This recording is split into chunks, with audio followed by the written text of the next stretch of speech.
Hold on a second. Oh, of course, you're going to get up as soon as they hit the live button. While Chad is grabbing a hat to, cover his beautiful locks, we're going to start the show by highlighting this 25.5 inch giant bass. Part about it is he's also got another 25. Yeah, and then his second best fish is a 25-inch giant. Good Lord. I told Chad if I ever see a fish like this on my catch board, I'm done. Just okay, I don't have to do anything else anymore. I'm good. But yeah, that is a giant. So we figured we'd kick off the show looking and just gawking over this thing. But oh my goodness, Chad. Good grief.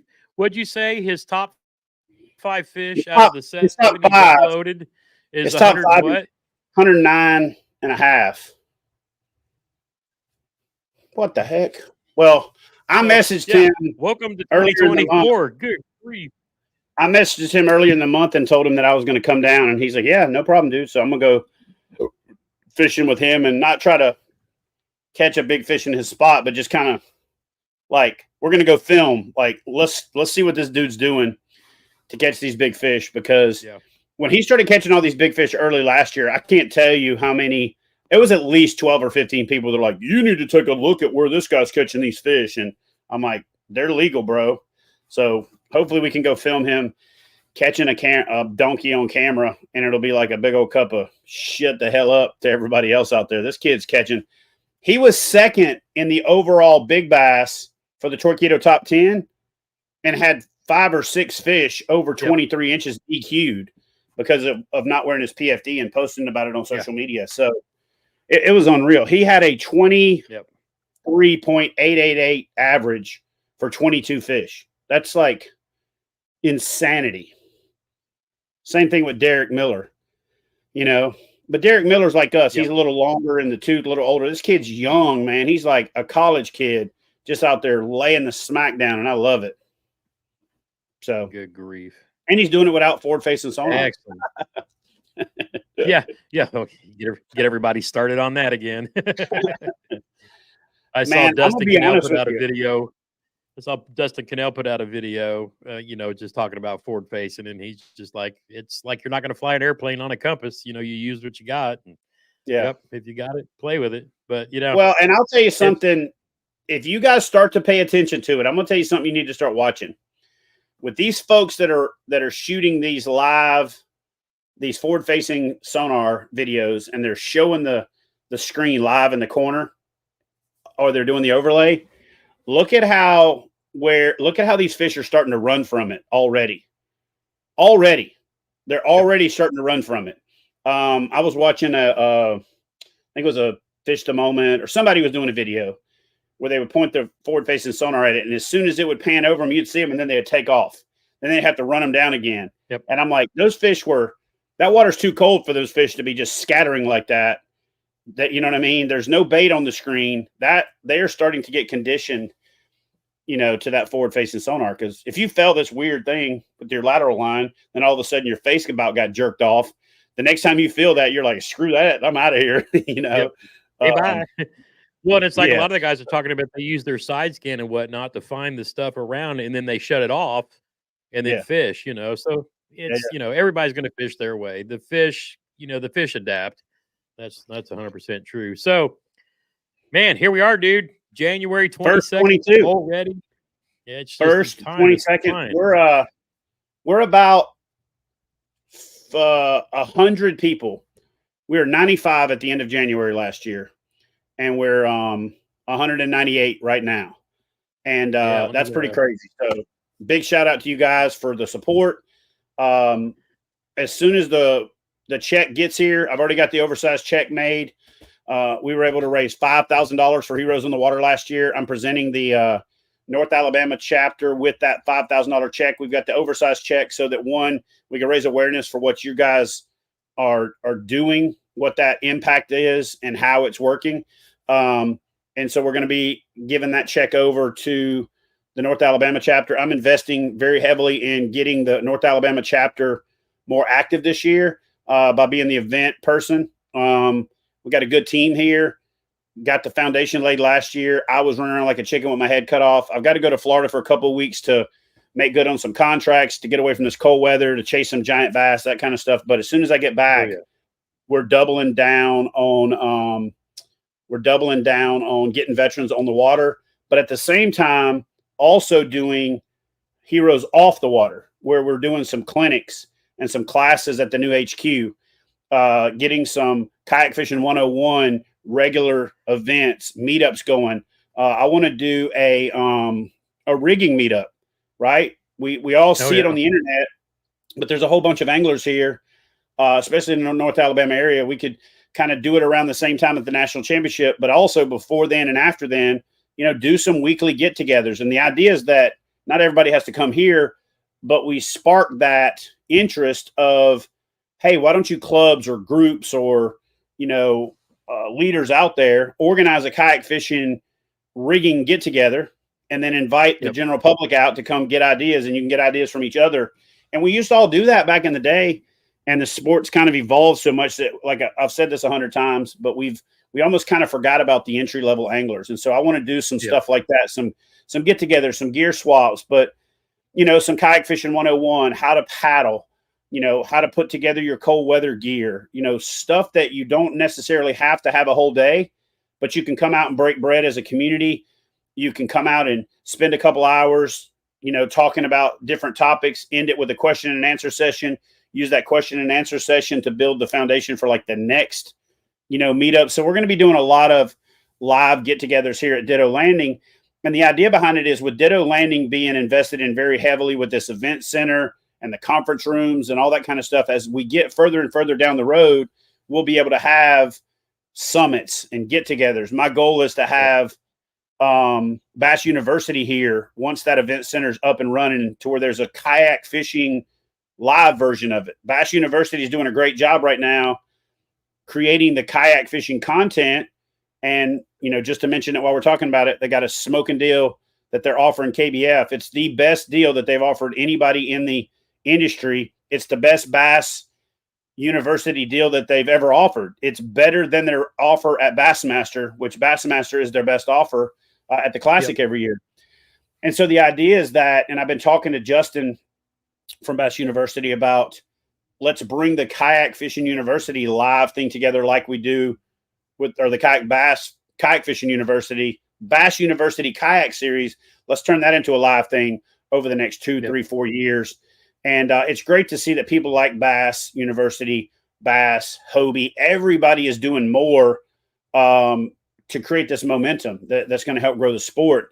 And really what I'm excited about, and it probably has been happening, but I've done a better job of being attentive to it. A lot of people don't know this, but I got off of Facebook for almost 3 years. If you saw a post on Facebook, I would go post it and then I would leave. I had a lot going on mentally, spiritually, relationship wise. I just couldn't deal with the crap, and I had to give up the weakest link, and Facebook was the weakest link. But I'm back on there now. So I'm seeing these announcements, and I'm seeing these, like, the kind of the new status of the sport. It's weird. It's almost like I'm just getting started again. But it's crazy how many fully put together club trails there are, how many series there are, how many get-togethers there are. And so to me, that's the thing that we've got to invest.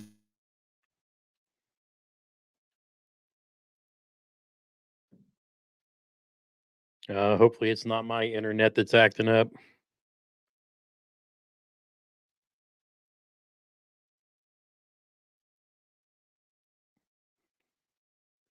All right, folks, let me know in the comments. Is he frozen or am I frozen? Something's going goofy with StreamYard tonight. I don't know what's up. Is that your side or my side? They're saying I'm good, so cool.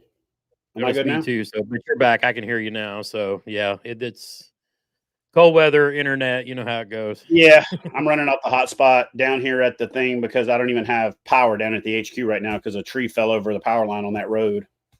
Oh, good grief! Yeah. So All right, they're all anyway, saying that we're good now. It's funny you talk about posting on Facebook after being gone for so long because you see the same comments. Did he get hacked, or has he been drinking? no, that's just not right. That's He just coming back and cracking some jokes and throwing everybody for a loop. So it's been kind of fun seeing you back on there and then reading everybody's comments I too. got some offline criticism about the white one the other day, and I'm like, well, I'm not trying to be divisive. I'm trying to say here, don't throw all white into one big category. Trust me, Yeah. where I grew up in a trailer park is not the same white experience as the kid that grew up in the the suburbs, and it's not the same experience as the kid who grew up in a mansion. It's not the same experience as the kid who grew up in uh, uh, low income housing. Is different than mine, and I was kind of what I would say lower middle class or upper lower class, whatever you want to call it. You know what I'm saying? Yeah. Yeah. And then when I joined the Navy, I got to see how much we are all more alike than we are different, but we let politicians and the media and stereotypes make us think that we're different, right? And so to me, that was really a kind of a conversation starter more than anything else. That's saying, we can make fun of ourselves too. That wasn't a separation thing. And somebody's like, hey man, I don't know if you want to make this white comment. I'm like, I'm white. I can make this comment. It's a joke. And if that's going to get your feelings hurt, you should probably go ahead and get out now, because this train is leaving the dock and it's going to get way worse before the year is over. Yeah, this isn't me doing anything. I'll just tell you what it is. We grew up with Eddie Murphy, Richard Pryor. I mean, we've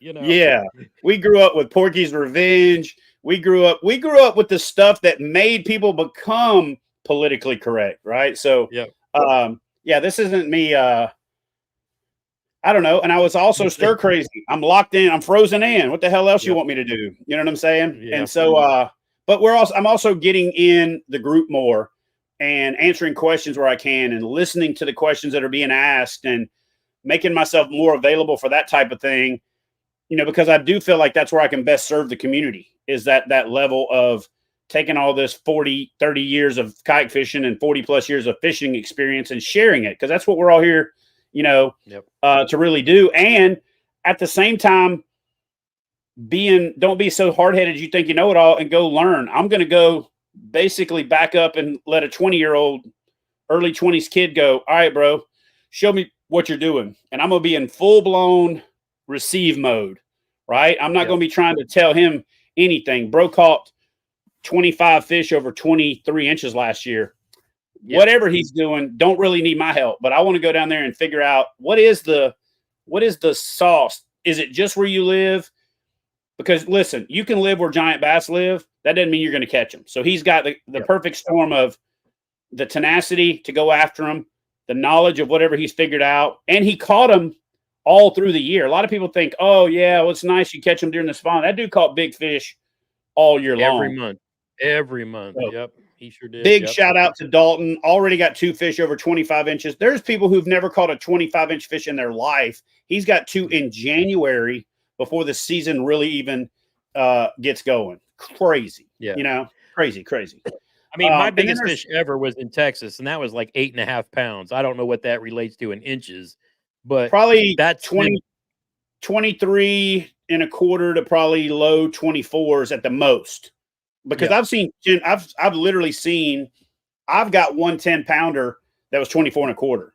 I've also got an 8, like an 8.5 that was like almost 26 inches. The thing was like a torpedo. But for the most part, that 23 and a half to 24 and a quarter is that window where those 8s and 9s are. And then they start to girth out more than they lengthen up after that. You know what I mean? You really get more girth than length, but 25 and a half, that's an 11-pound fish all day long, easy 10, but probably pushing 11. The 25 almost always a 10, unless it's one of those, skinny torpedo fish. But so we're gearing up right now, heading to Florida. Austin and I we're going to go down and we're going to fish and we're going to camp. We're going to break bread with a bunch of people that I've been interacting with online. Brass to Bass, Dalton, a couple of people that have reached out to me through social media saying, when are you coming to Florida? The guys from the Florida Kayak Bass Trail, Florida Kayak Bass Fishing Trail, as much as I can get done. Then I'm going to leave there, head back up to Nashville. We're going to go to that hunting show deal. We might even do that, go down to Florida. Then we got to come back up to do the Indianapolis show, the sports boat travel RV, show. Yep. Leave there, go over to Murray, spend about a week and a few days over in Murray. And then after that, I got to, it's all bets are off after that. My goal this year is to catch as many big fish as I can and as many river fish as I can. And then on top of that, as many river big fish as I can. So we're trying not to make this thing super late tonight. I'm glad you reached out to me and reminded me, because I was going to be on the road today. But it is important that every 22nd this year, we're going to do a drawing. We're going to talk about the things that are moving forward. I crunched the numbers on it. I'm going to contradict what I said the other day, the last live stream, because I was just I forgot it was January and half the world can't fish. So I'm going to do $1,000 worth of prizes for the catch 5, not $1,500, but I'm going to do $1,000 and I'm going to break it up from 1st to 5th. And I'm just going to place that out. And then I'm working on a brand for a mystery fish giveaway. And it's going to be MISSTERY, mystery fish. You could probably determine what Soft Plastics lure company has that in the first part of their name. So we're partnering up with them to do that. We're doing the kayak fishing quarterly as well. So every fish caught from January to March 1st or March 31st is the Q1 giveaway. So on April 1st, we'll draw the winner for the Q1 kayak giveaway. And we're going to give away a kayak every quarter. I got a commitment day before yesterday, for a kayak from a company, and the kayak isn't even available yet. So the Q2 giveaway for the Catch 22 will be a kayak that hasn't even been announced yet. But I will say I can't even announce the company yet, but I can say I do a good job, in my opinion, of kind of making things market and sound good. So it's the Q2 presented by a kayak company that rhymes with Q2, and this kayak has not even been released yet. So we're going to announce as soon as they give me the okay to announce it. We're going to announce that that's the Q2 giveaway. Q1 is the Bonafide RVR 119. Ooh.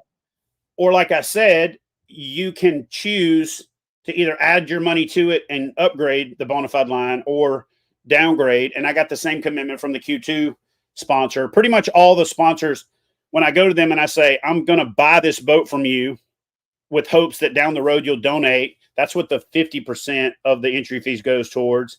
Mm-hmm. And they go, heck yeah. The idea behind that is that we start to double and then triple and then quadruple that. And so the idea is to get this thing even bigger. So for Q1, it'll be the Bonafide RVR 119. If you decide you want, hey, I want the RS 117 instead, I'll be like, cool, you can get the RS 117 and $100 in Bonafide gear credit because it's a cheaper boat. If you say, hey, I want the Power, then you can pay the difference between the RVR 119 and the Power. The Power is the grand prize this year.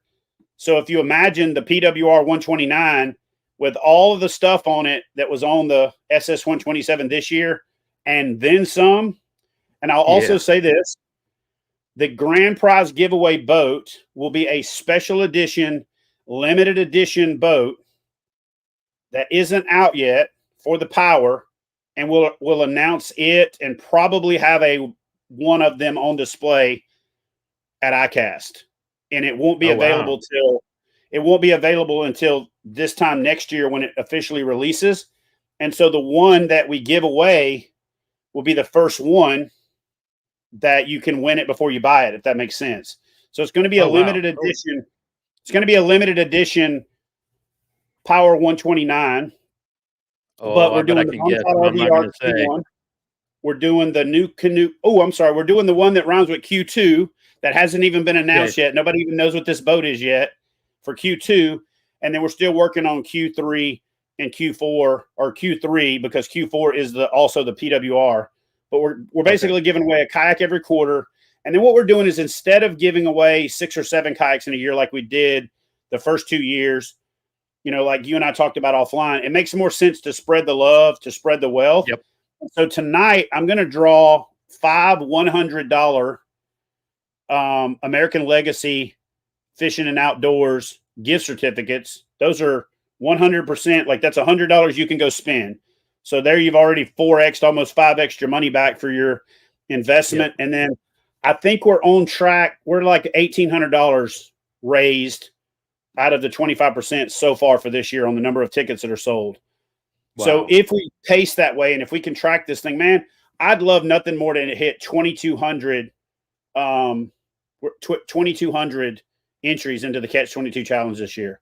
So I know that sounds like a lot going from 600 to 2,200, but if you got to aim for the clouds and you'll still end up in the sky, or you got to aim for the moon. And if you end up, not quite making it, you still shot higher than you ever planned. So you got to think big. This falls back right into the each one reach one. So everybody that we know is out promoting and supporting Catch 22 because they understand what it is.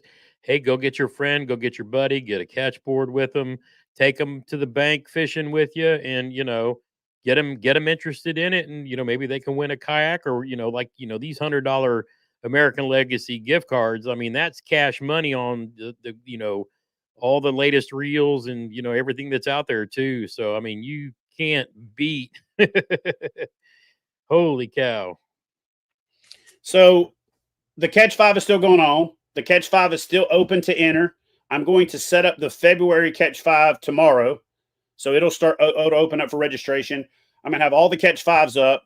I'm going to start talking a little bit more about the 5x5. I'm going to do the Cliff Notes version of it right now, because if you go to the tournament section on KBF, on Fishing Chaos, you can already see that there is a Catch 5 series set up that starts in March.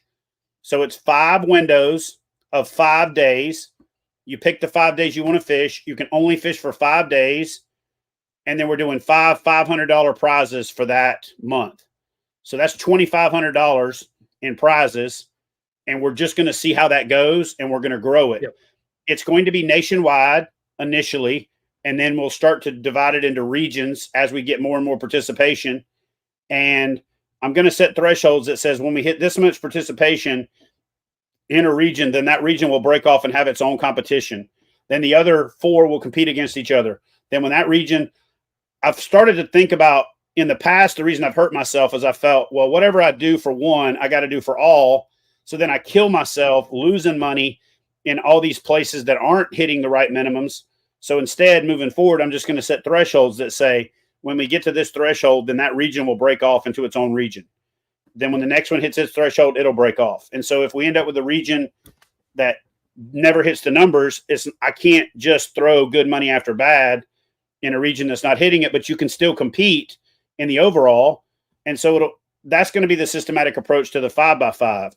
But what's also cool about the 5x5 is it's going to let us take a hard look at reestablishing regions for 25.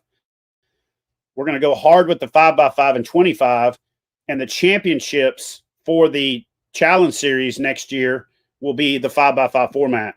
We're going to pick 5 lakes in each of the 5 regions, and those are the only places you can fish.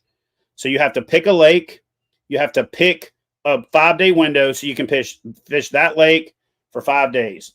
The only caveat to the 5x5s is they're going to be in 5 phases, phase 1 through phase 5.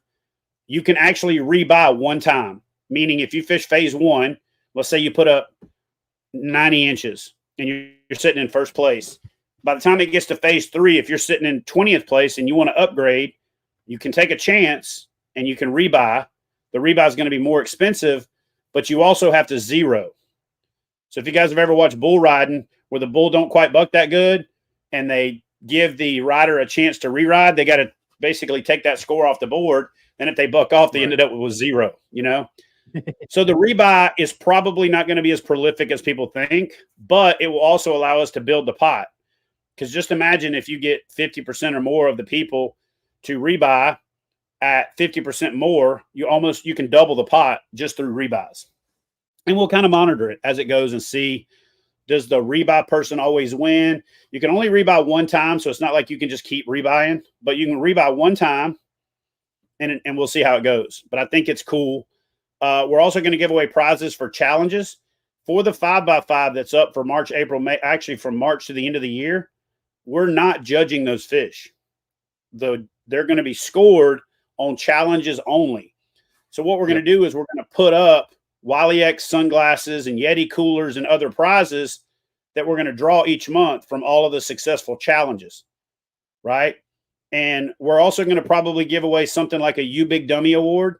I'm going to keep track of the dumbest challenges for the year or for the month. Yep. And at the end of the month, we're going to be like, this person challenged like open mouth and this fish's mouth was damn near welded shut, so don't go stupid with it, because we're also going to call out some of the frivolous deals. I'm going to set the number of active challenges to 2 initially, and we're going to see how that goes. So you also have to kind of look around. And if you challenge the first fish you see, you only got 1 challenge left. If you first challenge the first 2, you can't challenge another fish until we clear that challenge. So that's a really cool thing that Fishing Chaos allows us to do. So there'll be a challenge series within the challenge series. In other words, you can win prizes by simply challenging people's entries. And I think it's a great way to start the dialogue, share judge or increase the knowledge for scoring criteria, increase the knowledge for what's acceptable and what's not. And it makes people look harder at the rules. So that's going to be fun. We'll talk more about that. Let me back up real quick. Now, Chad mentioned earlier the deal with Bass U. If you're already a member like I was, you can shoot them an email and they will convert you over so you get the KBF deal from now on, because you'll be able to renew at that KBF price each year after, which is the big deal about it. And then somebody else asked, you were talking about the last show, does the KBF membership automatically renew?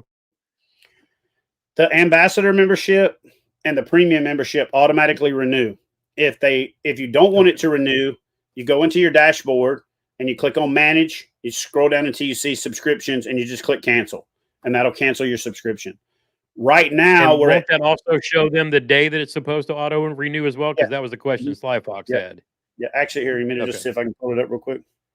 So if you go to Fishing Chaos, because some people want to be able to upgrade before their time runs out as well. So if you go to Fishing Chaos and you click on the left-hand side, click on Trail Club, and then once you are on the Trail Club page on KBF, you go up here to the top where it says Dashboard.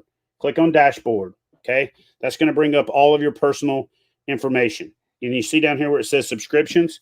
So then what you're going to do is you'll see where it says mine is premium right here, okay?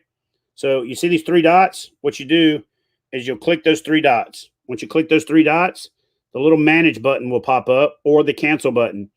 So if you want to upgrade, update, or anything to do with your membership, you hit manage. If you just want to cancel it, you hit that cancel button.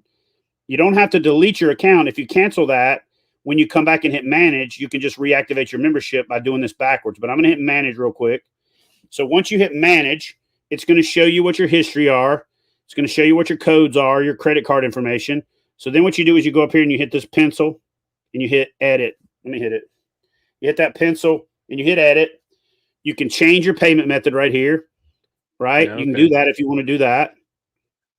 And you can also upgrade or change your plan by doing the same thing right here in this section by hitting that update button. So let's just say I wanted to go from premium to lifetime. I just hit the update button. It's going to bring up all the memberships, and you scroll to the one you want, and then you hit select, and then you do the checkout process, and it will simply upgrade you. The cool little trick about it is it also turns around and emails you the benefits again. So I'm not trying to tell you to cheat the system, but if you're one level of membership and you upgrade, it's going to send you those benefits again. Now, it won't keep sending you 2 sets. But let's just say, for the sake of argument, you signed up as a ambassador member and you upgraded, you're going to get some of those benefits again because of the way the system works. And then I basically discontinued the free membership as of right now. actually Okay. as of March 1st. So I'm giving people a bunch of time to upgrade. It cost me right at $30,000 over the last 2 years to have a free membership. And Mhm. unfortunately, that's just not sustainable. What I will probably Right. do is open and close that free membership window, kind of like what I do with Lifetime Member. Lifetime Member is open right now. I've basically set it to a limit of 25. So there's 25 lifetime memberships available for the year 2024. Right. I think two sold in January. So I'm limiting the number of lifetime memberships because, you can put yourself out of business doing lifetime Yep. memberships like North American Fishing Club and some of these other things that you've seen over the years come and go. Because if you get too many lifetime memberships, you have the carrying cost of giving them everything that a premium member gets every year, but you don't get that revenue. So though it seems like you're getting that 10-year upfront revenue or 5-year upfront revenue or whatever it is, it really could kill you. So I keep that number limited each year. And in the And you back don't end, really announce that either, do you? I It's if don't somebody because I'm notices not it. yeah, I'm not trying to make it like a fundraiser or anything like that. I really want it to be like one of those things where people who really are into KBF and they want to support Yep. KBF, or they're also like me and they like convenience because they just set something up and it automatically takes care of itself. Or if it's a discount, plus Yep. there's some additional benefits to being a lifetime member. Every January we send that stuff out. I am bringing back the military membership. A lot of people have asked me about it, and I've always been the person that loves a military discount, but I haven't wanted to discount the membership because that's my core source of revenue. And people don't think about it, but like a 10% discount on our membership after we pay the insurance and all that means we make nothing. And I Yep. just can't do that. So what we're going to do instead is we're going to create a checkbox, and then I'll send out email instructions to say, go update your account if you're a military member. And so what we'll do is we'll add the military member decal to your membership. So you won't pay less for it, but you'll get more. In other words, I'm going Right. to create some extra stuff for the military member. So rather than give a discount on the membership, we're just going to give more for the membership, if that makes sense. There you go. And so I'm working on that right now. What's What were we up, talking about? Alex? Welcome to tonight's live stream. Just wanted to shout out one of our favorite Yeah. kayak content creators down there. So one of the other things that we're going to start doing on some of these live streams and get-togethers is like I don't want to treat it like a podcast, but start having some topic debates and discussions that are kind of the things that are hot button in our community at the time. Like instead of me going and doing, which I am going to do, but doing the video like, hey guys, welcome to today's YouTube video where I'm going to talk about the top 5 fishing kayaks for big dudes. Well, why not? Why don't we have a top 5 fishing kayaks for big dudes video or discussion so that it helps set the table for that discussion?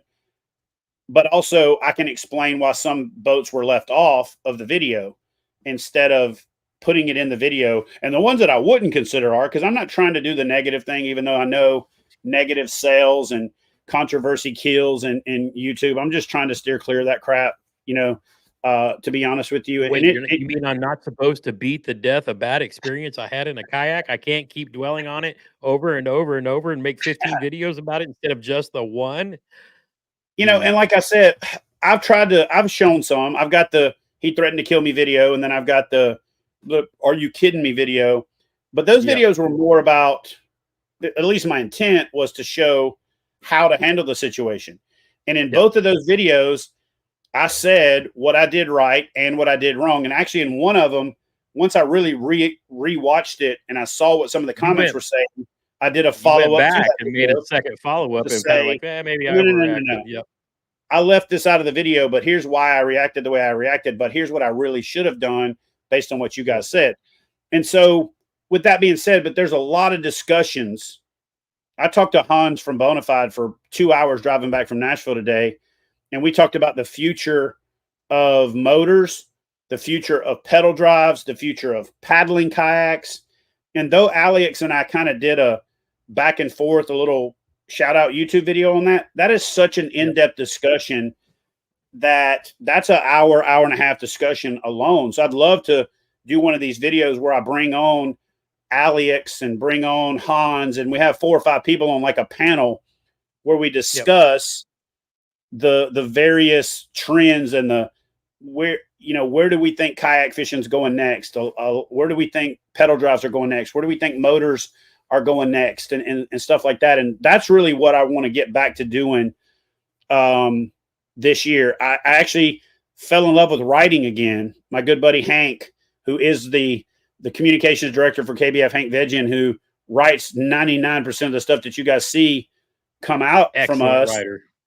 has motivated me. I was a writer for 25 plus years, got away from it when I got in front of the camera. I started writing an article, fell in love with the process again. I like to write them, walk away from them, and then reread them after I've had a chance to digest it for a little while.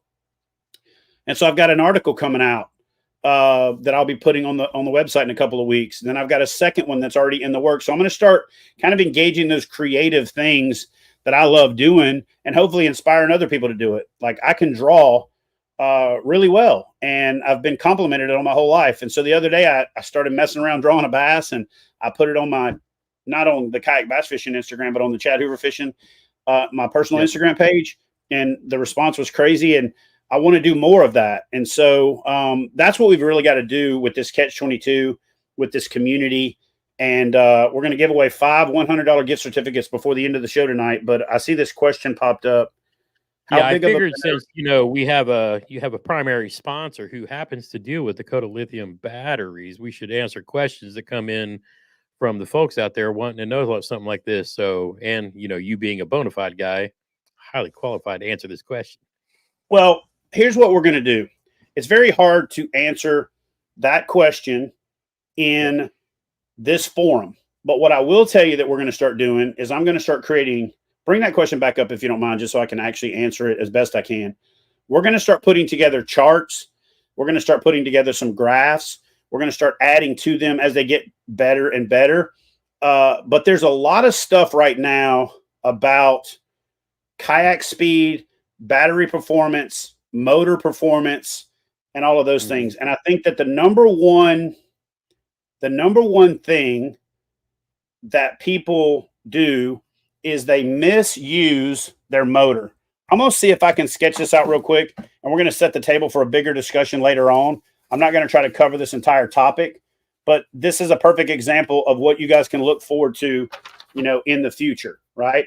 So one of the things that I've convinced Duke, and when I say convinced, it doesn't really take a lot, especially for something like this, because he's super fired up and super passionate about this concept as well, is I'm going to draw just a kayak. I'm going to put a bow mount trolling motor on here, and then I'm going to put a stern mount trolling motor on here as well. Okay, so this is your kayak. This is the bow mount because it's actually pulling the boat, and this is the stern mount. It's pushing the boat through the water. A lot of what we do is when we set these boats up, for example, everybody that mounts a Torqeedo sets it up, they walk out in knee-deep water, they level this motor, and they get it ready to go. Then when they get in the boat, it squats the ass end down, and now the nose is up in the air, the stern is squatted down, and then what happens is the stern motor is now, I'm going to draw this as best I can. So this is the new orientation of the prop. Okay, this is what's called angle of attack. So now this prop is running uphill, okay? And because it's running uphill, you're going to get a buttload of cavitation off the top of the prop. You're not going to get the slipstream of the water to come back together. So you're going to be using more power than you need to in order to get that boat to go the speed that you're trying to get it to, because you've set your prop up inefficiently. And because it's angled uphill, it's going to push uphill, which is going to suck the ass end down even more. And the more that you get this boat down into the water, the higher this line goes, the more coefficient of friction, or the more wetted surface you have, the more that becomes drag, which means now you're pushing this boat slower. It's going through the water like a bass boat before it breaks over on plane. You're usually submerging the tank well and putting water into the tank well, and the boat is running inefficiently. And I've run up next to people and matched speed with them and looked over at their throttle, and they've got the throttle completely pegged out. This is something that you should always do. If you've got the ability to manage your wattage and look at your wattage, you should increase your speed if you want to go max speed until your wattage increases, but your speed doesn't. I'm going to say that one more time if somebody wants to soundbite this, right? You should increase your throttle speed until the wattage continues to increase, but your speed doesn't. At the moment that your wattage continues to increase, that means you are wasting power to go the same speed.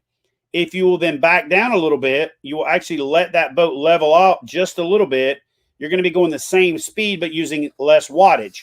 The reason that makes sense for the question that the gentleman asked about the 55 thrust pound motor and the 107 is it depends. If you have your motor set up correctly, it's going to use a smaller battery. If you learn how to manage your speed better, it can use a smaller battery. So when people say, how far can I go on a 100 amp hour battery and a 55 foot pound motor? It depends how much load you have, how true you have the motor set up. But we all intuitively set the motor up naturally. So let's talk bow mount for a second. So this is your bow mount. If you set this thing up level on a stand when you're rigging it, or on the bank or on your trailer, then you back in and you put your motor in and it's sitting level. Now, as soon as you get in the boat, you're gonna kick the back end down because you are here. So you're putting downward pressure here, makes more tank well go in the water, and the nose is sitting up. Now this prop has now got this angle of attack. So it's running uphill. Here's the problem with bow mounts. Bow mounts don't push the boat through the water, they pull it through the water. And then what generally happens is that if this is a bow mount trolling motor and this is the bow, when it starts to run, it actually lifts the bow, which means the stern sinks. So in many cases, the faster you go, the more you're squatting the back of the boat. You're doing the same thing. You're getting that back end squatted down. Now you're running at max speed because you think no matter what, I'm going to go the fastest with the higher motor setting. I'll give you a quick example of this. On one of the boats that I used last year, I put a bow mount trolling motor on it. The motor that I was using had the number settings, the 1, 2, 3, 4, 5. Okay. Mm-hmm. I was using a long tiller arm. On 4, it actually went 0.8 knots faster than it did on 5. And the reason for that is I wasn't rising the nose up, squatting the tank well. So when I went down to 4, the boat leveled out a little bit more and it was able to push the boat. Plus, now that prop isn't angled up, it was more level. So one of the things that Duke and I are going to start working on under this OPS, an outdoor product solution umbrella, is to start to build mount plates that are not just fixed, but they're trimmable, right? So the thing that's going to affect your performance better than anything else is to be able to trim the motor so that you can change the angle of the attack of that motor head and of the prop. Because one thing that people don't think about is you got this oversized motor head and you got this prop. When you angle that motor head up, it is no longer going through the water like a bullet. It is actually creating lift on that front side where that water's hitting it and it's rising up and the prop's going uphill. Now the boat's running totally inefficiently. So that boat may need a 135 amp hour if you want to run all day on the highest setting, or you could get away with a bow mount trolling motor. You could get away with the Newport vessel with a Dakota lithium 12 or 24 volt 60, and you can run for 3 days without ever having to. That's with the NK 180. You get up to the 300, you're going to run a 36. Like I thought I needed the most massive battery in the world. So I ordered the 36 volt 100 amp hour from Dakota Lithium, and it's a massive battery. And I ran it 4 and 5 days at times, fishing all day almost, slower speeds, and running out to the spot, running back to the boat ramp.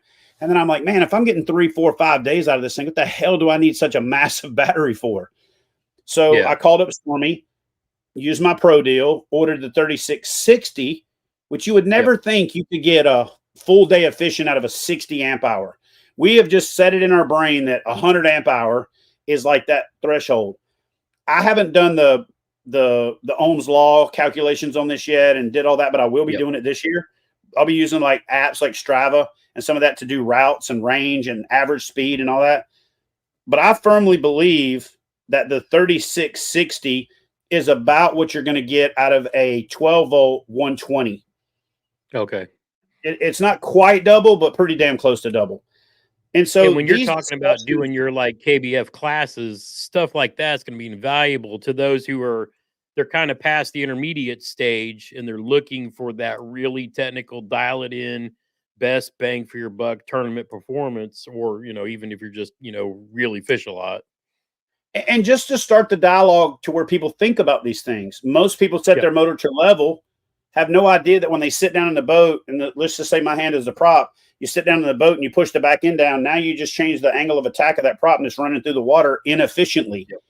Most people don't think about the fact that all full throttle isn't always fastest. It's definitely never Yep. the longest range, but it's also not necessarily the fastest. I challenge you to just listen. Just Yep. You can actually close your eyes. Now make sure you're not in a creek or somewhere you're going to run into something. You can actually close your eyes and you can move the throttle and you can just kind of listen to the water coming off the boat, and you can hear that audible change where it goes to a lot more drag, and you can back off of it and look down and you're going just as fast. You know, Yep. if your motor doesn't have the speed in it, guess what? Your depth finder probably does. If your motor or your depth finder doesn't, I guarantee you your cell phone does. And if your cell Yep. phone doesn't, I guarantee you there's an app that does. So you can get your speed. The way you calculate range is in the formula for speed is speed equals distance over time. And you just play with those numbers until you figure Yep. out what works for you. The other thing that really is super simple to me, because I spent the first half of my Navy career in avionics, but just go to the website for the company, look up their average and their maximum current draw, and then you can figure out what the range, at least in time, of that Yep. battery is. So let's just do a quick math problem. 55 foot-pounds. Let's say it's got a 20 amp hour. If you went at maximum power and it's got a max draw of 20 amp hours, you're going to get 5 hours with no other variables everything being fixed. You're going to get 5 hours out of 100 amp hour.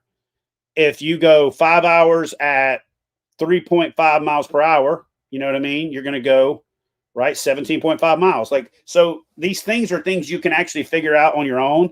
I know it seems like there's this mystery bubble around it, but if you I look can't up, get people to give me correct change for $1. I'm not expecting people to do math these days. but if you look up current draw and figure out what that is based on the specs of your motor, okay, and you take the amp hours. I always tell people to take the amp hours and just to be safe, multiply it by 0.85. Now, I will say Dakota Lithium is usually more like 1.15 to me, but across the industry, and I did a bunch of testing before I settled with Dakota Lithium, before I locked in my deal with them. But most of them are about 0.85. If they say they're 100 amp hour, they're probably 85. So don't calculate it to the max and then go out and drive 7.5 miles from the boat ramp, because you're probably going to be paddling a little bit when you try to head back, the other direction. But wattage, if you have it, is one of the biggest things to pay attention to, because when you're expending power that isn't benefiting you, you're wasting power, you're decreasing your range, and you're forcing yourself to have a bigger battery that's more weight. Now that motor's even pulling more weight, which means you're now wasting power twice. You're putting more weight on your boat that you don't need, and you're running your boat in an inefficient, configuration. We're going to play around with trimmable mounts this year. Duke is excited about it. I'm excited about it. We're going to play with it. Yep. We're going to video the whole process. We're going to put theories up. We're putting a big ass whiteboard up at the KBF HQ so we can write out what our theory is. And then we're going to have theory, and then we're going to have actual. We're going to come back to the lab and be like, all right, so here's what we theorized. We went out and tried it, and here's what actually happened. And I think the more we do that, the more trial and error, the better we'll get at it. And we just so happen to have a laboratory called the Tennessee River 50 yards from the side door that allows us to do a bunch of this stuff. And so, man, for the first time, I'm excited about kind of the future of things, because the power's got me really excited. The time that I spent in the New Canoe Unlimited got me super pumped up this year. Honestly, even spending time in boats where I was able to have feedback and interaction, with the company when I felt like they missed, was very beneficial this year. You know, my conversations with Jackson about the NAR, about the Kusa X, they all went a long ways towards waking up that young 20-something-year-old engineer that got into this and was really excited about innovating. I honestly got to the point where I was almost burnt out on all that stuff for a few years, but it's also because I was overwhelmed, and that was one of the things I couldn't embrace. But, you know, tracks on kayaks, seats that move fore and aft, removable pods, sacrificial keels. Those are all things I brought to this industry. Not that I'm some genius, but because they were standards in aviation. And I came to aviation. I came from aviation to kayak fishing. And when I sat down in a kayak, I said to myself, this is my cockpit. So I started treating it like a cockpit, right? What cockpit in an airplane doesn't have a seat that slides fore and aft? Zero. Yeah. You know what I mean? That way it can accommodate anglers of different size. Actually, some old ones do. And then the pedals had to adjust. But I thought to myself, if this thing performs better based on where you put the weight, why shouldn't we be able to change where we put the weight? Because, guys, when I first got into kayak fishing, there wasn't very many guys that looked like me and JT that were kayak fishing. In a kayak. It was a lot of, and even when I got into it, I was super fit. I was a combat search and rescue swimmer in the Navy. I was I was a stud. And so even I looked at guys like us back then and was like, dude, you don't belong in a kayak, because kayaks were performance, kayaks were paddling, kayaks were all these other things. And as the sport has evolved, and honestly, as the first generation of OGs in kayak fishing are now what my generation looked at, the way we looked at baby boomers, that's who we are now. That first wave of the OGs or the pioneers in kayak fishing, we're all gray bearded and old now. There's a generation of kids now that are in their early 20s that grew up in a world not knowing what kayak fishing was, if that makes sense. Yep. Like, it's like the people who grew up and didn't have a cell phone. They can't remember not having it. So I'm now fired up about the whole engineering aspect of this thing and changing the game. And I had some conversations with Hans tonight, and I'm going to throw this out there. It's like, why keep this crap to yourself? And then I will tell you something also that I chose to do early on is to not patent any of these ideas. And the company that I was working with was like, I was like, if you patent this shit, I'm not going to give you any more good ideas, because I knew that a really good lockdown patent just would stifle the competition and the growth in the industry and all that kind of stuff. But why are we not molding in brass strips into the boat where you can have a terminal at one end, you connect your battery to it, and you put the terminal on the other end where you don't have to run wiring through the inside of the hull? Like all these like simple basic things that like are done everywhere else. You know, we could do it.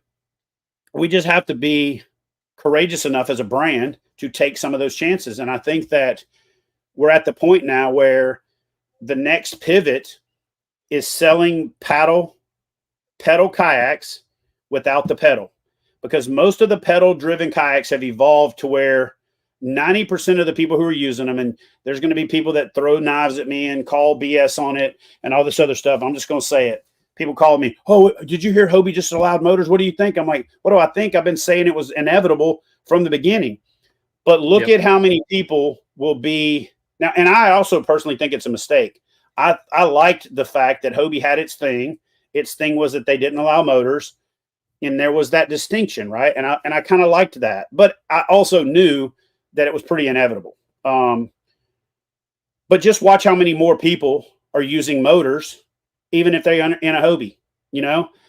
But there's still manufacturers that understand that a pedal drive has a place. And contrary to what Alex believes that they're going to be dead forever, they're still going to maintain a place in the industry. I just think we're going to get more and more to where boats like the Titan X come out. The pedal drive's an option. You know, and I've got an idea for a boat design that I've never seen anywhere before. And I'm just going to say it right here for free. Somebody steal it, great. I'll be able to go back to this video and say, I said it, you know. We would have way more rudder control. We'd have more steering control on a boat if the steering was on the front. If there was a blade in the front that was recessed into a pocket that turned, there's way more turn authority in the front than there is in the back, which is why we put a trolling motor on the front of a bass boat. It's way harder to turn the back where all that drag is, where the keel is, where all that to overcome all that. Whereas if you put it on the front, it'll steer. So all you have to do is create a recessed cavity, have a blade inside there on a swiper, and have your steering go forward instead of backwards. Then if you take that out, guess what? Drop your forward-facing sonar on a shaft that goes through that hole, steer it with your rudder steering mechanism. Now you've got forward-facing sonar. You get, Sniper Marine or somebody like that to make a piece that fits through that hole with a collar on it. You can raise it up when you're in shallow water and it goes up into that hole, but you can steer it with your hand. These are the things that I'm excited about. These are the things where I want to look back on this on my life. And if I was writing chapters, this is going to be the second Renaissance of Design chapter that I'm going to be pushing the envelope on. And the crazy thing is now there's so many more people to unite with. Back when myself and Drew Gregory were the only people saying, let's stand up in a fishing kayak, they all looked at us like we had a unicorn horn sticking out of our head.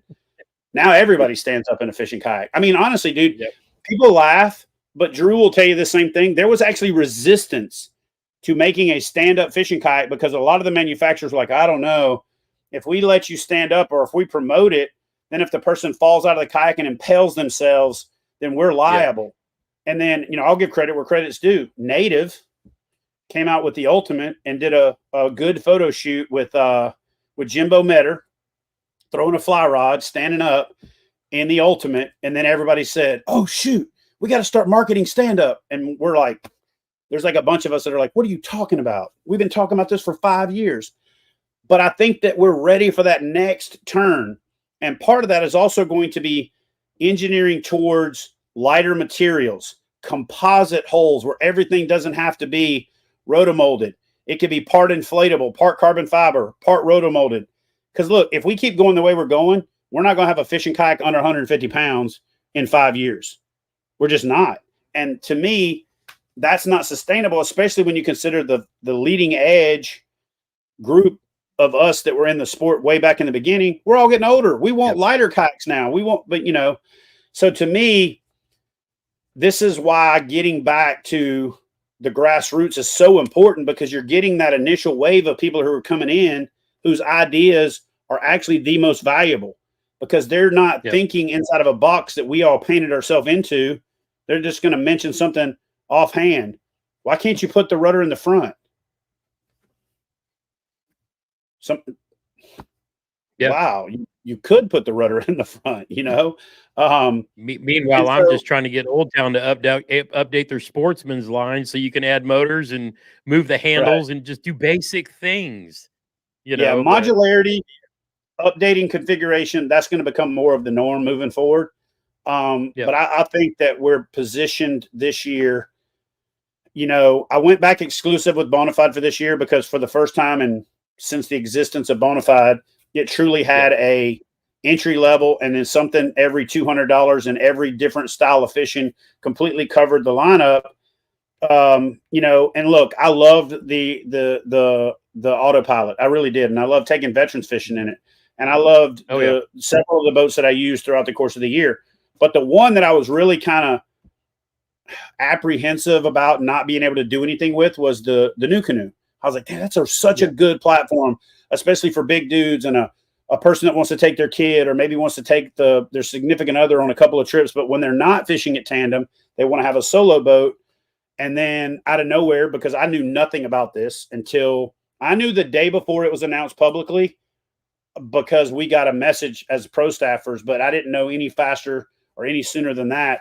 But New Canoe moved over to Big Adventures for Big Adventures to do the manufacturing, which was going to allow them to take advantage of that rotomolding expertise, the assembly expertise. Okay.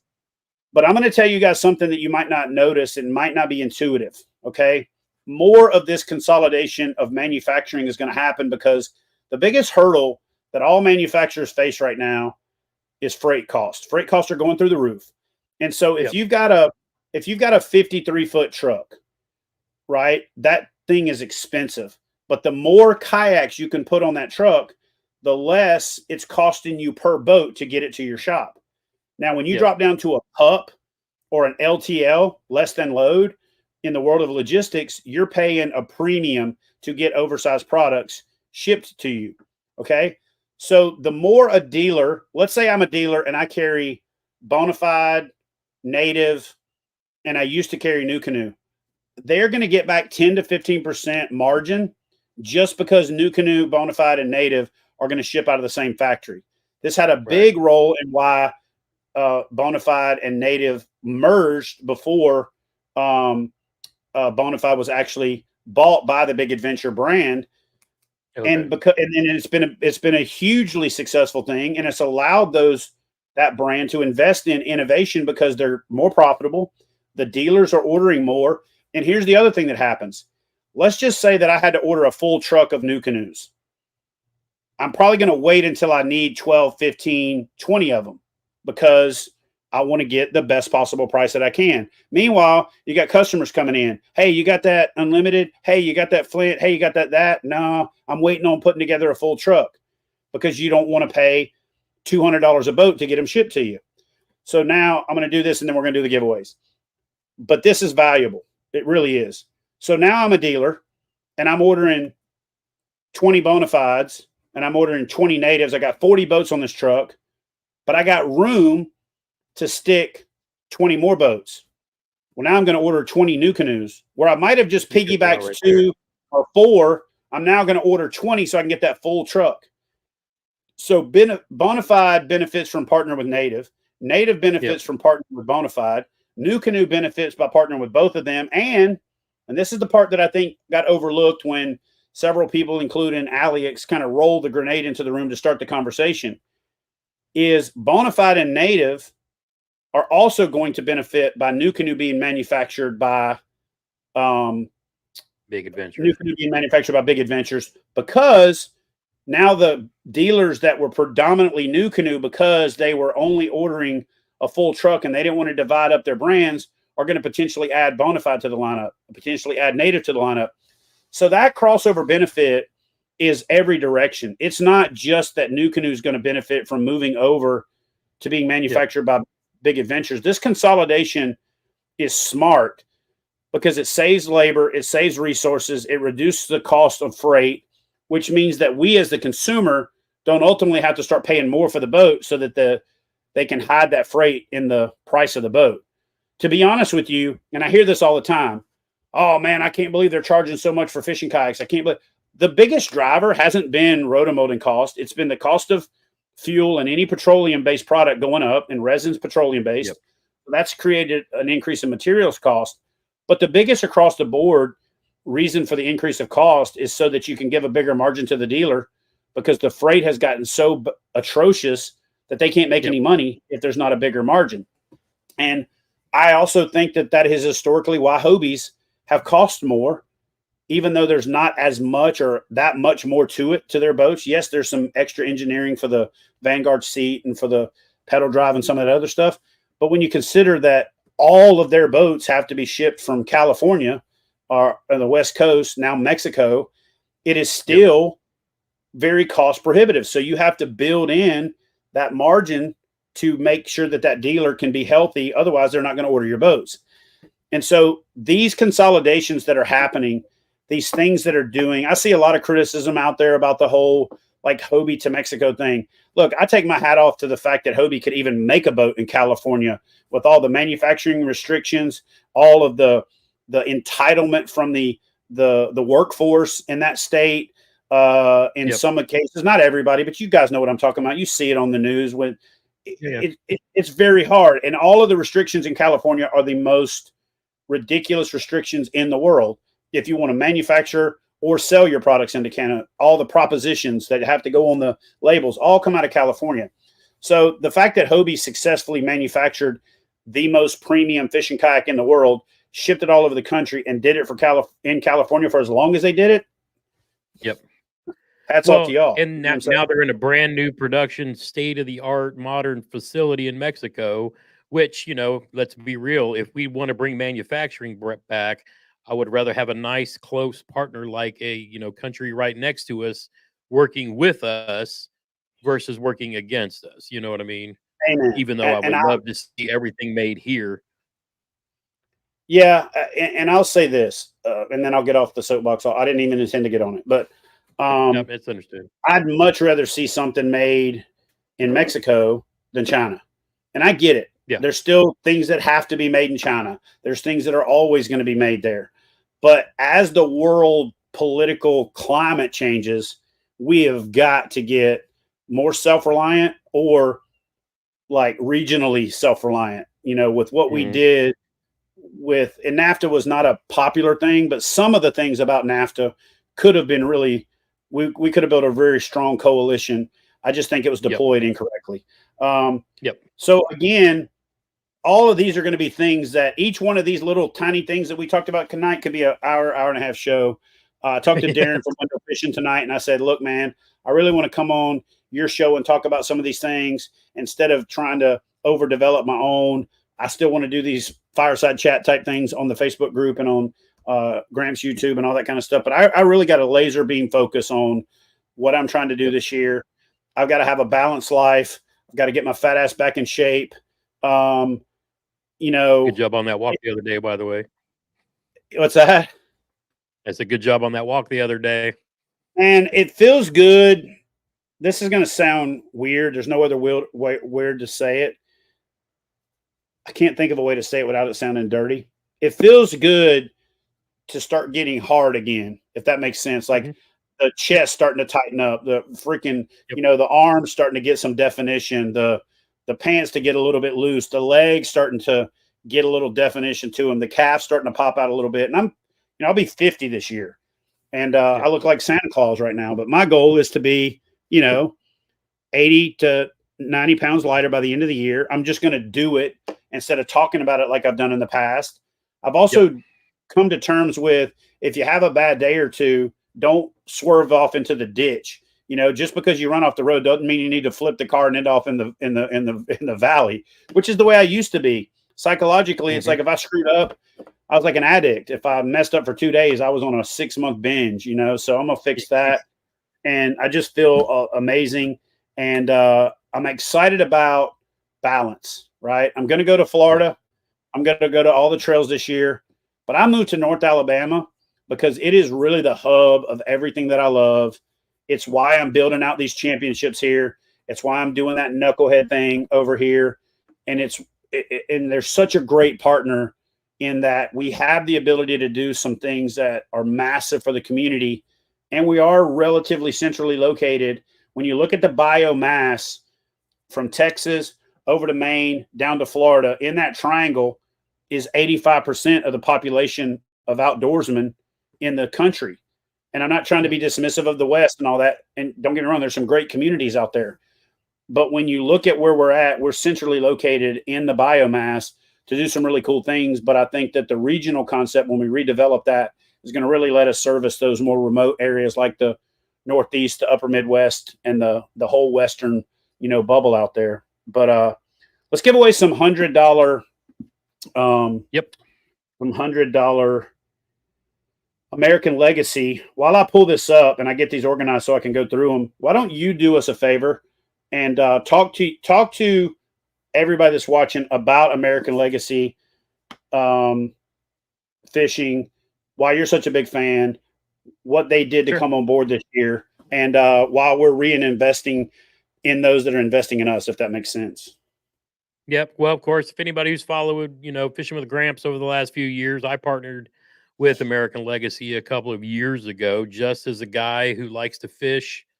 And I was a customer long before I even partnered with them. But, some of the wonderful things about them is they have an awesome trade-in program. So if you've got gear that you've been using, or okay, you started out with, some Dobbins Fury rods and you're looking maybe to up your game a little bit, you can trade rods and reels in and get credit to use towards, new purchases. But what that also does is, because you have a lot of guys on YouTube who like to review rods and reels and don't really fish with them. They just want to be the first on the internets with, the new rod and reel that's the new jam.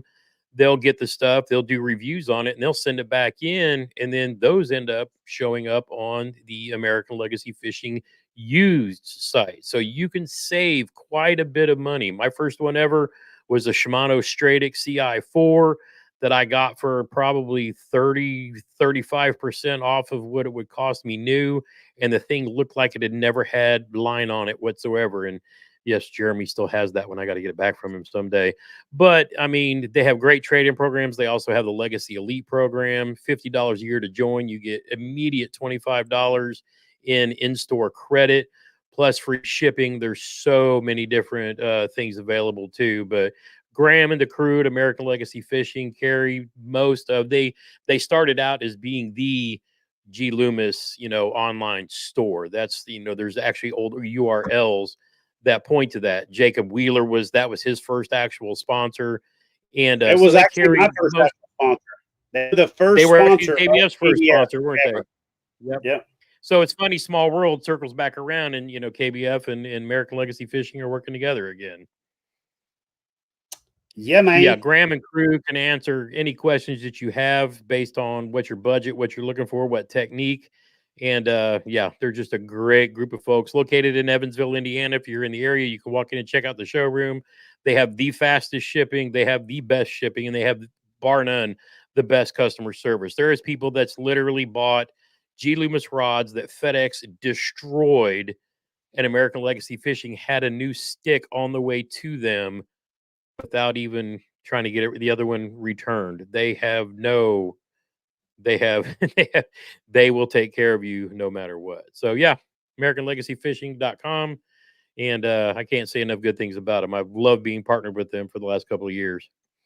So what we're going to do is we're going to give away 5 $100 gift cards right now to everybody that's participated in the Catch 22 challenge. I did them all random. I didn't separate them by different boards like we've done in the past. JT and I will probably come up with a structured way to do it offline. I may do it as a percentage of the number of people that are signed up in each category and things like that down the road, getting a little bit better at it. But one last reminder is that as a KBF member, ambassador, or premium, American Legacy has also given us $25 discount code. I say gift card because it's a gift card, but on the website you have to actually enter it into the discount code box. Yeah, you get that automatically in your email for every quarter this year. So you'll get $25 in Q1, January through March. You'll get another $25 gift card Q2, another one in Q3, another one in Q4. That's $100 in actual gift cards spread out throughout the year for a $25 membership. So if you haven't thought about it and you haven't considered joining yet, and you're like, what is the benefit? Right now we're sitting at $205 in gift certificates. I've talked to 4 sponsors this week, got 2 more next week that I have conversations queued up for. So my goal is to have another 6 to 10 participants on board to push that number up over 300. Once we pass $250 in gift certificates, you're 10xing your $25 investment by becoming a member. Plus, you're eligible for all of the members-only giveaways that we do, all the members-only events, the challenges, the 5x5, the 3x3, which I'm not even going to get into tonight, but that's coming, where it's basically going to be your best 3 fish. It's going to be 3 months long, and it's going to be $3,000 in prizes. So stay tuned for the announcement and the details on that. But $100 in gift cards just from American Legacy. And again, Fish USA is still there supporting us. They decided to move away from kayak, so they didn't feel like, they wanted to continue being the exclusive retail sponsor. And honestly, that's great because we get to provide the opportunity to, if you go check American Legacy and they don't have it, go check Fish USA.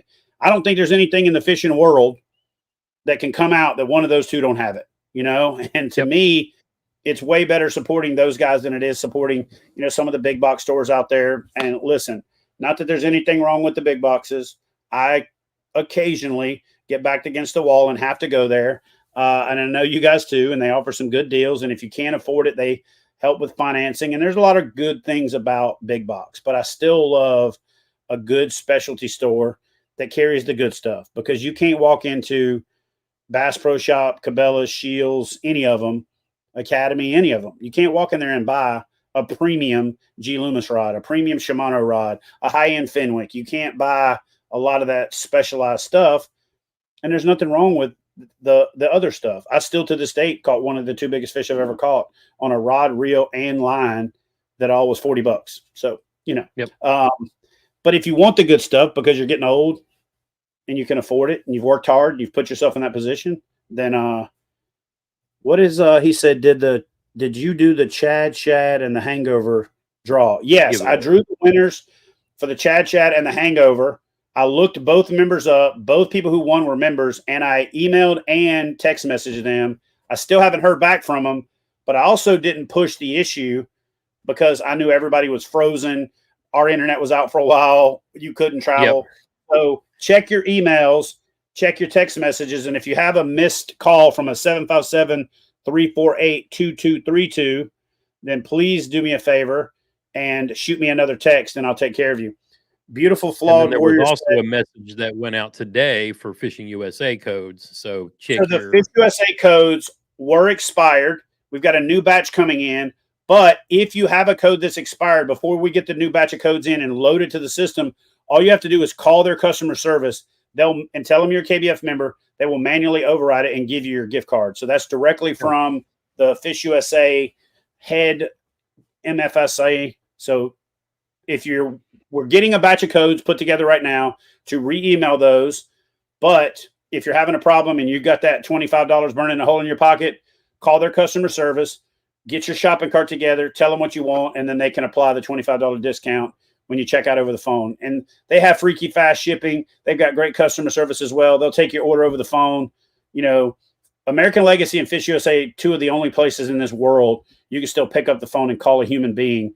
They'll help you. And that's what I love about. And if you call American Legacy, you will get a better deal on the phone that you will ever see on the internet, just because of pricing, website tracking, things like that's a hack. If you call and talk to Graham or Brian, and especially if you're a tournament angler looking to upgrade like all your gear, they will bundle and you will save and they can't legally money. do that. What JP's talking about, a thing called MAP, minimum advertised price. But once you're on the phone, it's all bets are off. But call them both. If you're having an issue with the Fish USA gift card, just call the 1-800, the 888 number, the customer service number right off the website. They'll take care of you. And be on the lookout for an updated email with the new codes. And just like I showed you in the manage function, if you go to that part of your subscription, all of your codes are down there at the bottom for all of the sponsors as well. And then I'm going to resume. I'm going to resume sending out the new codes for new partners next week. We've got 4 that are committed, and I got 2 more that I'm waiting on, and I'm going to try to send out one of those each day next week. And so the benefits are there. The community's growing. We're going to build Sam has been busting his butt on the website. The thing looks amazing. I can't wait till we launch the new website. I've never really thought our website's really bad. I've always thought we had a good website, but it's kind of like people with ugly kids think their kids are pretty. So it's been my baby. So I just kind of think it's pretty because it's been mine. And but when Sam basically put up a picture of a supermodel next to my cousin Laura, you know what I'm saying? And I was like, oh, okay, now I can see the difference. I get it. Yep. And we need to get Sam to do us some graphics for the thumbnails and the live streams. Yeah, we will get it cleaned up. But I know he's busy right now. That's for sure. Yeah, I'm trying not to send him anything other than let him work on that website for right now, because when it comes out, it's going to be clean.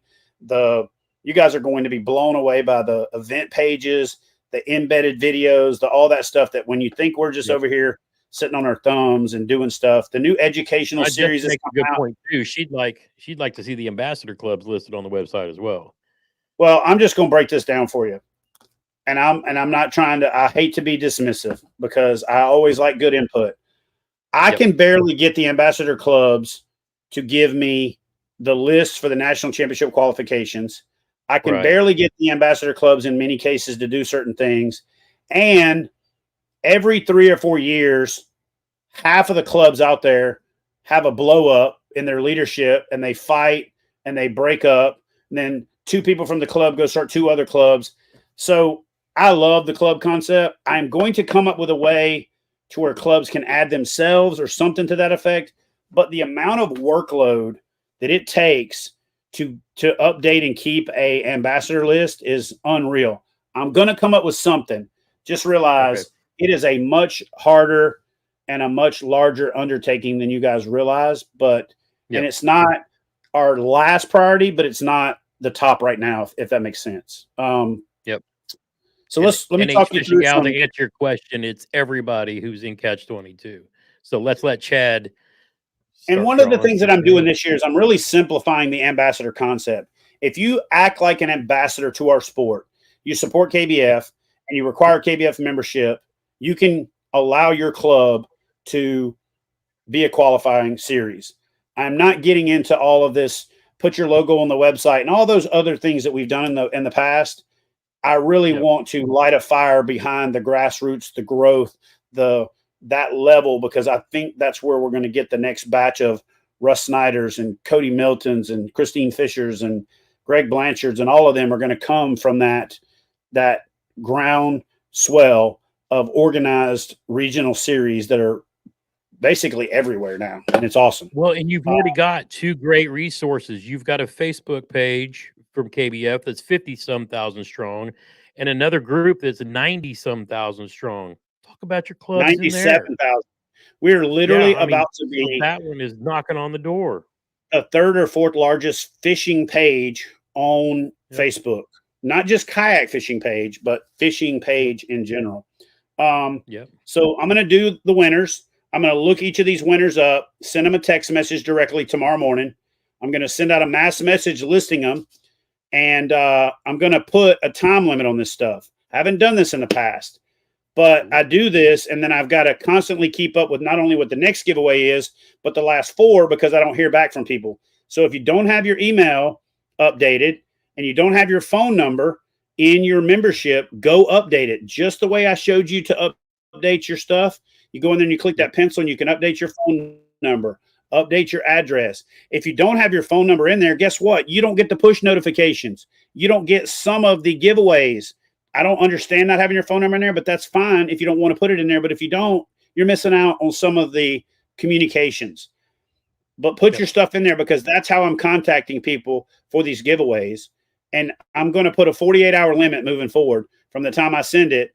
If it ain't claimed, if you're not emailing me back and verifying that your address is correct, calling me or texting me, I'm going to say next 22nd, hey guys, by the way, 2 of my 3 $500 gift cards from last month or $100 gift cards weren't claimed. We're adding them to this month, so we're going to draw extras. Does that make sense? So 48 hours from the time I send the emails out, which will be 9 o'clock tomorrow morning. You got 48 hours to respond. There we go. And if your information is not up to date, update it. All right, which is why I'm going to wait till the morning. Here we go. First $100 gift card is William Hernandez. William Hernandez. And William, if there's 3 William Hernandezes out there and you don't know which one, it'll be the one that gets the text and the email from me tomorrow morning. So if that ever comes up, that's the other reason why your information needs to be updated. Because I have had situations where there was 3 John Smiths and they all called me. Which one was it? Oh, it was the one with this email address. Okay, cool. But if I can call people first or email them first, then it avoids a lot of that confusion. The second winner of a $100 American Legacy Fishing gift card, Mr. Hayward Wall, HeywardWall, Hayward Wall. The third one, and this is all random, just so you knuckleheads know, but this guy was on my knucklehead team. He basically destroyed a bunch of challenges in knuckleheads last year. So it's no surprise that he's all over the Catch-22 already this year. Out of Virginia, Mr. John Long. Oh, hey, there we go. All right. So we got 2 more to go. The next to the last $100 American Legacy Fishing gift card goes to Dontrell Sullivan. Dontrell Sullivan. And one quick thing before I announce the last one. All of you guys, if you're still listening, do me a favor. Go update your state, and in your dashboard settings on the tournament dashboard side, which is the left-hand side, click on the dashboard, click on tournament dashboard, or you can do it in any event that you're already registered for. Go in and allow slide the swiper that says show state. It's really good when you're looking down the leaderboard and you're seeing all the different states represented. The tourism bureaus love that. The sponsors love that. And it shows a better representation of where everybody's coming from.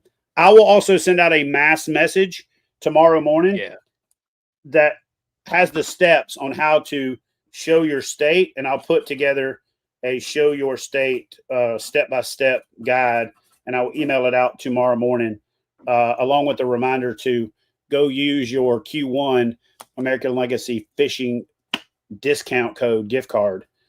All right, and last but not least, taking home the last of 5 $100 gift certificates from American Legacy Fishing for the first 22nd drawing is David Joyner. That's David Joyner, Joiner.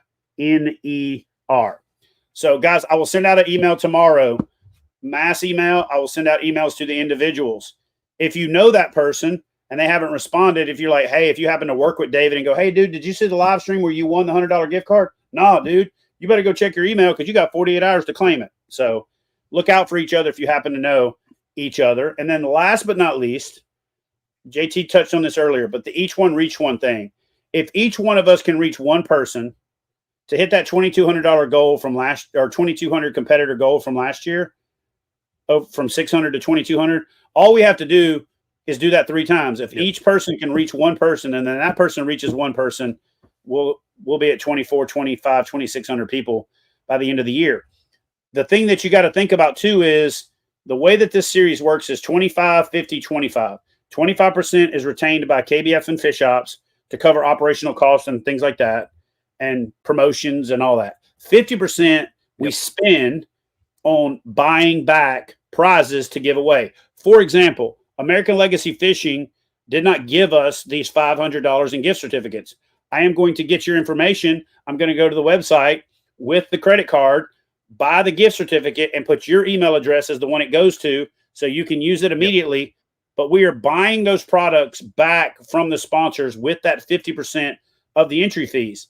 The reason that it's important to touch on that one more time is as we start to buy gift certificates, then they go, hey, listen, man, we'll just give you the gift certificates. And this has already happened in a couple of instances. Okay, cool. Well, then if you give me $500 worth, can I still buy $500 worth? Now I can give away $1,000. So as I get that snowball rolling, I want to get these sponsors on board with matching what we're buying from them. And that is a little trick you can do at your club level. It's how I got KBF to where it was in the beginning, is being willing to go invest in the companies that are supporting you, buying that product from them at a discount. Now you can give a higher prize value because they're giving you a discount or they're selling you and then matching your donation. So that's the goal, is to turn this thing. I'm giving myself 3 years for the Catch 22 challenge to go from $28,000 in prizes this year. I want to get to $100,000 in prizes by the start of this thing in 27. So the only way we can do that is if we talk about it, if we share it. I'll go so far as to say this. I ain't caught a fish in 23 and 24 yet. I blew my chances early in the month when it was cold. I've been working on sponsorships. I've been finalizing deals, working on this website overhaul, working on all the event details, putting together the plans, working on finishing up the HQ, trying to set the table so that when the fishing's really good, I'm not over here doing petty BS work, moving the business licenses and all that stuff to Alabama officially and all that other stuff, right? But we can really double down on this thing and make this Catch 22 challenge massive. But every fish you catch, just post it on social media with the hashtag Catch 22 challenge. Hey, put another fish on the board for the hashtag Catch 22 challenge, and then post a link to the event. So if you caught 22 fish, you could have had 22 posts or batch them. Hey, I caught 6 fish today of my Catch 22, got 3 upgrades and 2 fish I just added to the total. Because remember, they don't need to be upgrades to be added, because we're going after that total so that each year we can say to our sponsors and to our partners, look how many fish were entered. Look how much interest this event's getting. And we can slowly but surely get more and more prizes. I'd love to give a kayak away a month within the next 2 years. I'd love to be able to give away fully rigged packages. I'd love to be able to give away a depth finder, you know what I'm saying, once a week, right? I think we can do that, but we got to spread the word and we got to get participation. And the 25, 50, 25 formula is the way that we're going to do that. 25% net or gross goes to Heroes on the Water. 50% gets invested back in prizes, and then 25% we use to run this damn thing. So that's the formula. Y'all help me help you, help me create one of the most powerful and beneficial things out there. And then down the road, I think what we do is we take the Catch 5 and we start to break it off to where we're not just doing Heroes on the Water. And if we get to the point where we've gotten all the chapters outfitted, plenty of money in the bank, and Heroes on the Water is doing super well and saving lives, we could also add additional sponsors to the actual Catch 22 challenge. But I think with the Catch 5, I'd also love to hear your thoughts on some. I'd love to hear your thoughts on some other charities that we should maybe focus on that are either veteran or Homeland Hero oriented that we can highlight through the Catch 5. So, what did Brad say? Was he making fun of you? All I know is I'd rather I won't have read a out, but I'll sister let you read it. and a nice.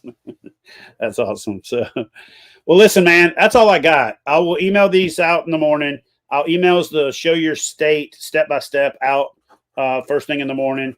And then if you guys have any questions, as always, feel free to hit me direct. My cell phone number is 757-348-2232. And my email is kayakbassfishing@gmail.com. Excellent.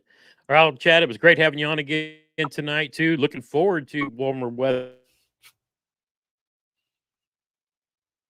And they're up here and forward to working on, future knucklehead and all that discussion coming up for May too. But for now, let's keep focusing on when the challenge series starts back up, the 5 for 5, the Catch 5 series, the Catch 22, keep promoting everything that's going on too. And we're going to make this a banner year as we get ready for the national championship. Yeah, man. And one last thing, KBF kickoff, Lake Murray, South Carolina, crazy weekend. The fish should be on fire. It's been on fire every year. I've stayed every year after the tournament, and the fishing got better a week after.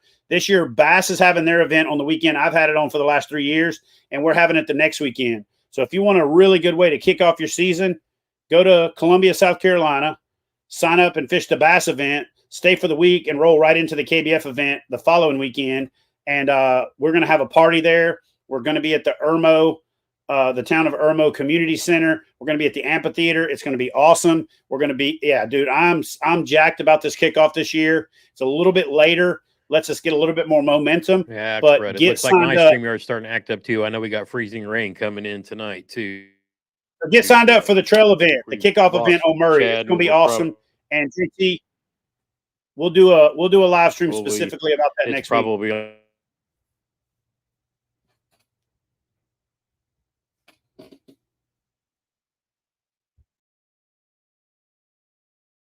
up and down, and the rain is already starting.